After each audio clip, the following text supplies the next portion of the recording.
उत्तर भारत के एक छोटे से गांव में गोपाल नाम का बुनकर बुनाई करने वाला रहता था। गोपाल अपनी पत्नी सीमा और दो बच्चों कविता और मोहन के साथ गांव के किनारे बने एक छोटे से मिट्टी के घर में रहता था। गोपाल का काम था हाथ से चादरें और शॉल बुनना। गर्मियों में उसका काम अच्छा चलता, लेकिन जैसे ही सर्दियां आती, ठंडी हवाओं और बर्फ जैसे मौसम के कारण धागे सूखते नहीं और लूम भी जमने लगता। यही वजह थी कि उसका काम रुक रुक कर चलता और घर की हालत बिगड़ जाती। उस साल ठंड ने तो सभी सीमाएं पार कर दी थीं। दिसंबर की हाड़ कंपा देने वाली रातों में घर के अंदर भी हाथ पैर जम जाते। गोपाल दिन रात सोचता, हे भगवान, बच्चों के लिए रोटी कहाँ से लाऊं?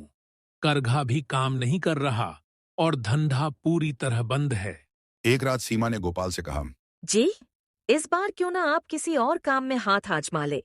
इतनी ठंड में करघे पर बैठना आपकी सेहत के लिए अच्छा नहीं। गोपाल ने उदास मुस्कान के साथ जवाब दिया, भाग्यवान, मुझे और कुछ आता ही नहीं। जो सीखा है वही करूंगा। बस भगवान पर भरोसा रखो। हर सुबह गोपाल अपने करघे पर बैठ जाता। हाथ पैर सुन्न हो जाते, आंखें झलने लगती, लेकिन वह धागे खींच खींच कर बुनाई करता। कई बार तो धागे जमकर टूट जाते और पूरा काम खराब हो जाता। गोपाल का मन टूटता, लेकिन बच्चों की मासूम आंखें देखकर वह हार नहीं मानता। एक दिन जब गोपाल करघे पर जमे हुए धागों को सुलझाने की कोशिश कर रहा था, तभी उसके दरवाजे पर एक बूढ़ा साधु आ पहुंचा। साधु ने कहा, बेटा, मैं बहुत ठंडा और भूखा हूँ। क्या मुझे रात भर यहाँ रहने दोगे? सीमा पहले तो घबराई, क्योंकि घर में अनाज बहुत कम था, लेकिन गोपाल ने बिना सोचे कहा, महाराज, यह गरीब का घर है, लेकिन आपके लिए हमेशा जगह है। अंदर आइए। उस रात घर में जितना थोड़ा सा खाना था, उन्होंने बच्चों और साधु को खिला दिया। खुद गोपाल और सीमा भूखे ही सो गए।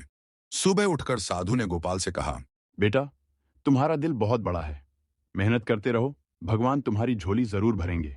फिर साधु ने जाते जाते गोपाल को एक पुराना सा लकड़ी का करघा दिया और बोला, इसे संभाल कर रखना। गोपाल ने सोचा, पुराना करघा भला किस काम आएगा, लेकिन उसने साधु का आशीर्वाद मानकर करघा अपने घर में रख लिया।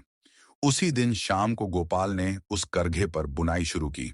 जैसे ही उसने धागे डाले, करघा अपने आप चलने लगा और धागे उलझे नहीं, बल्कि चमकदार कपड़े में बदल गए। कुछ ही घंटों में गोपाल ने इतनी सुंदर और गर्म शॉल बुन डाली, जो उसने पहले कभी नहीं देखी थी। गोपाल की आंखें चमक उठीं। यह तो साधु महाराज का आशीर्वाद है। अगले दिन वह शॉल लेकर गांव के बाजार गया। लोग उस शॉल की खूबसूरती देखकर दंग रह गए और अच्छे दाम पर खरीदने लगे। धीरे धीरे गोपाल की बुनाई की चर्चा पूरे इलाके में फैल गई। उसके कपड़े शहर तक बिकने लगे। कुछ ही दिनों में गोपाल का घर फिर से खुशहाल हो गया। बच्चों के चेहरे पर मुस्कान लौट आई और सीमा ने राहत की सांस ली।